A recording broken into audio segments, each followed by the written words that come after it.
Alrighty there, Defy 5. Finally around to the 5th one. It doesn't feel like it's been that long, but I guess we're already at 5, and we actually have quite a bit of good characters still left to use. And I was actually kind of wondering, I was like, who should I actually bring for this fight? There's a lot of characters that could do it, and that's mostly because Quina can help you ignore basically every mechanic of this fight as long as you're doing magic damage. So it's actually not that hard. And it's been a while since I've actually brought out Zack, so I was like, oh, you know what, let's just bring out Zack. Very good tank, you know. He does have some magic in his kit, surprisingly. You know, that's one thing that I totally forgot about him. I was like, oh yeah, his LD and his EX are both magic attacks. So that could actually get through the evasion quite nicely during force time. And we will have a little bit of trouble dealing with the 2-turn delay, but that's actually not going to be much of an issue. So here we're just going to go ahead and... what do we do to start? I did bring these two just in case I wanted to cancel this blue aura. I might have been better off just bringing a 2-turn delay instead. Oh, whatever, it's fine. We'll Limit Club. Just to get the break, or the force break and the frog stacks up. We shouldn't be that much, or we shouldn't be that concerned about it in all honesty though, just because we are going to try and ramp up into our force time fairly quickly with Aerith on the team. Maybe it would have been a good idea to get a Zack's BT effect up. I'm not too sure. Oh, and before we start charging, I could actually cancel... I should have done this first. I could actually cancel his blue aura at the start with Seymour Call real quick. Just to get this little mechanic out of the way. Just for a little bit, for the time being. I don't think I have a 2-turn delay on anyone else on the team though, so you know, we'll have to live with it for now.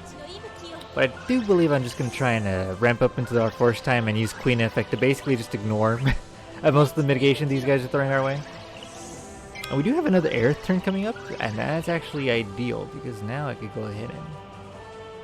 How far do you move up? Actually, am I targeting A? Might have, I should have been a little more careful with who I was targeting there. Okay, I'm targeting A, it's fine. We do want a proper break order here, just so we could continuously get turns. And I'm doing this just so I could get Quina's LD trap up. Just because it's a pretty alright trap, for the most part. That when they're taking turns, you know, they can't avoid the magic trap damage. And here we're just going to go ahead and... Zack's coming up. Let's just go into burst phase. We'll just go ahead and Healing Wind and Prayer of the Cetra, you know, just to get our last bit of charge going. And by the end of this burst phase, we should get to 100% FR time. And that'll be good because we want to go into Zack's FR right away. He has a very selfish FR for the most part. But I do believe we are going to go into the burst phase with him. So it shouldn't be, you know, that much of an issue in the grand scheme of things. Or maybe we won't go into the burst phase. Or we're already in the burst phase right now. What am I talking about? I am either high or drunk, my dude. Freaking, what the hell? I'm already in the burst phase. It's this California heat, I'm telling you. You know, you'd think I'd be used to it by now after, you know, after all my life living here. But it's still hot as fuck. You never get over it. Then, I did want to record this fight earlier yesterday, but once I was done with the 6 Warrior quest, but I ended up just falling asleep. Because, you know, work these days, it kind of has me a little burnt out by the end of the day when I come home. Just kind of want to take a nice long nap. And that's just kind of how it goes for the most part. But I think this fight's going to be fairly simple. I know there's a few off-turn traps you could do as well. Like, I think Ruby Conte could actually solo this fight, which is kind of interesting because there's a lot of mitigation going on. But I didn't get his BT, and I think he might be getting reruns soon, just because like he's listed as a bonus character.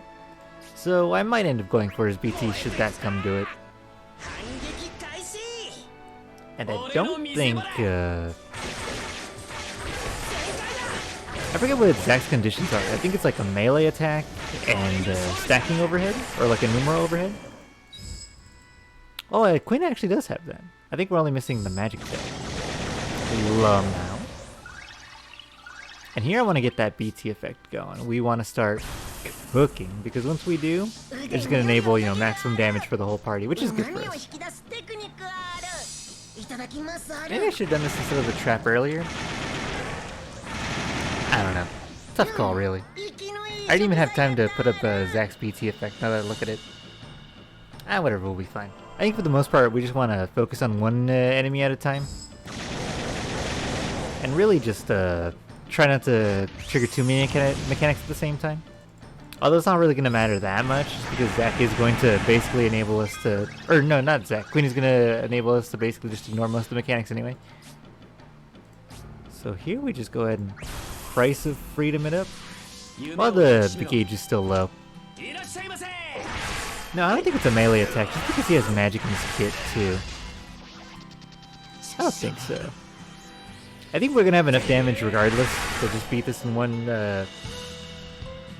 force time, because they do have a fairly annoying force time, and you know, now we can't kill them at all or anything like that. Multi-slash.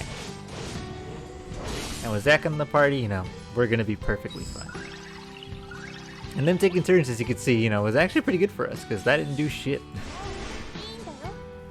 That Aerith is gonna do what Aerith does best, and that's charge up the gauge like crazy. And I might just do her BT effect again. Just because her BT is actually a fairly damaging button. Like, just because it's like clouds where it has a fuck ton of HP attacks in it. So we might just do that. And it's probably better to hold off. Maybe when the gauge is a little higher. I think with Quina we just want to focus on probably FR spam. Probably FR spam. And LD just so Aerith doesn't jump up and take any unnecessary turns, because she has been known to do that. She has been known to do that. And this guy's gonna proc himself fairly soon. But that's perfectly fine. As long as we're actually, you know, maintaining Quina's BT effect and doing damage in between. We need to get to Zack turns fairly soon. Like, Zack not having turns here is kind of annoying. But at the same time, them taking turns is fine, because that does increase our gauge by like 20% per tick. This is like a mixed FR. I think we do spend a turn heavily fisting here. I was saying like, where are the Zack turns, but we're just gonna pull up the rest of the party lmao. And that turn order actually looks perfectly fine. A bagoosh. And this should cancel his blue aura. Or his red aura, and then this guy should go blue. Oh, we didn't do that much damage. Okay, that's perfectly fine. And we'll hold off on the echo. Yeah, we have a fuck ton of bravery, but it's not going to matter because Quina BT effect just hit maximum on everything. Bagoosh. How much damage did that do? I wasn't even paying that much attention to it. I was like looking at my water. 28 million off skill 2, goddamn. A lot of still like very good units these days, you know. Hard to find a unit that's like, you know, you'd consider bad. I don't know what skill's gonna fall off on Quina, but we're just gonna go ahead and FR Echo. Just so we want the gauge still fairly high. I think this does re-break as well. It does, they move back. And we have no problem pressing HP attack here because, you know, Quina ensuring maximum damage. And keeping the force gauge nice and high. What we like to see. And here I think we just go ahead and BT effect again. Just because I think this is at a high enough point of the gauge where it does a lot of damage. And them being immune to break here is actually pretty ideal just because they can't get pushed back anymore. That was 32 million on that BT. Holy cow. And they're going to stop themselves from being launched, and I think we have to hit them with only magic attacks now. So we're locked out of our Echo for the time being. Actually, I think we're just locked out of it in general. But who cares, we have magic. I think as long as you have magic for this fight, you know, the rest becomes relatively easy. Because there's nothing they can really do if you're just full of magic attackers. And their healing is only for 200k, you know, it's like not even super high. Oh no, they're delaying us. Oh no. Actually, I understand perfectly why why Ruby Conte works here now. I'm like, oh no, they're delaying me? Oh no, what are the odds? Anyway. Oh, well, he got launched there? I thought the blue aura prevented them from being launched. Huh. Oh god, he just did it again. Lmao. Wow, that was a damaging trap. And we just have to keep going for magic attacks, just because we can't do anything else. Actually, we have to target A, where he's super high on health. That means I should have echoed way earlier in the fight with Zack, just so I could avoid this double aura going on.